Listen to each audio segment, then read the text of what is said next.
Me voilà avec le manager général de l'équipe des Comores. Voilà. Bonsoir Elada Dimidi. Bonsoir. Alors je voudrais vous poser quelques questions. Alors votre arrivée en Tunisie, comment elle s'est passée? Écoutez, ça s'est plutôt relativement bien passé avec tous les impondérables liés aux réglementations Covid. Vous savez qu'on est sous Covid, donc les déplacements sur les différentes nations sont très difficiles, les frontières sont fermées pour la plupart, et donc il a fallu montrer pas de blanche à certains endroits, mais alhamdoulilah, l'essentiel de l'équipe est là. Il nous reste encore un joueur qui n'est pas encore arrivé, qui sera présent demain, Inch'Allah. Il s'agit de Saïd Bakary, mais pour l'essentiel, tout le monde est là et on est tous heureux de se retrouver ici en Tunisie. Au niveau de la préparation, tout est nickel au niveau de... Ben écoutez, on a préparé ça déjà depuis plusieurs semaines, plusieurs mois même, donc c'est qu'une confirmation de tout ce qu'on a mis en œuvre. On a eu le soutien bien entendu de l'État qui est un partenaire permanent et incontournable, et puis un énorme travail qui a été réalisé par notre comité de normalisation qui a mis tout en œuvre pour qu'on puisse être là aujourd'hui. Parce qu'on le sait, il y a une réalité aujourd'hui au Comores qui est le Covid avec des difficultés économiques, mais malgré ça on a tout mis en œuvre pour qu'on puisse essayer de relever le challenge qui nous attend. Ok. Et au niveau de ces deux matchs-là, on nous parle de cette équipe U23, il y a une polémique qui s'est relevée que les Comores ne doivent pas jouer match amical contre les U23 ou U20 de la Tunisie. Qu'est-ce que vous en pensez de cette polémique?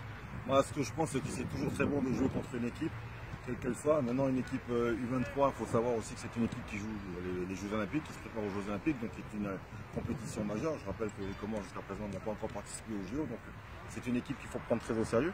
Et c'est un match qui va nous permettre de nous préparer pour le match contre la Libye, qui pour le coup sera un match important pour nous juger par rapport à notre futur adversaire, le Kenya, en novembre.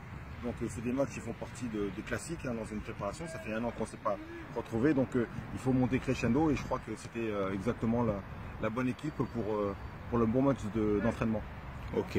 Vous nous avez bien répondu à cette question. Au moins, la polémique s'arrêtera. Et aujourd'hui, tout le monde se pose des questions parce qu'on a des visages habituels qu'on ne voit pas, comme Fouad Bachirou, capitaine Najim et Ali Abdallah Mohamed. Est-ce que vous pourrez nous donner de leurs nouvelles? Alors ils vont bien. Najim, il est blessé, il s'est blessé lors d'un match avec son club, Martigues. Il se remet d'une opération, mais tout semble aller dans le bon sens.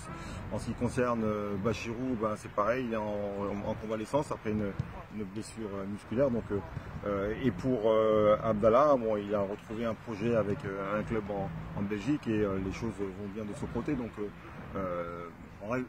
d'un point de vue général, tout se passe plutôt bien pour eux. On espère les retrouver, Inch'Allah, en novembre pour affronter le Kenya. Un petit mot d'espoir pour le peuple comorien? Qu'est-ce que... Écoutez, on est là, le 13e homme, il fait partie de notre équipe, fait partie de notre ADN. On a besoin du 13e homme. On met tout en œuvre ici, malgré les conditions qui sont parfois très difficiles, pour pouvoir être présent le jour J. Et le jour J, ce sera Inch'Allah au mois de novembre, déjà pour commencer cette double confrontation. Donc on a besoin de vos encouragements, on a besoin de votre fidélité auprès de nous pour qu'on soit encore plus fort à chaque jour, Inch'Allah. Ok, merci Monsieur Imidi, et en espérant la victoire pour ces deux matchs. Inch'Allah, avec plaisir. Au revoir. Merci beaucoup.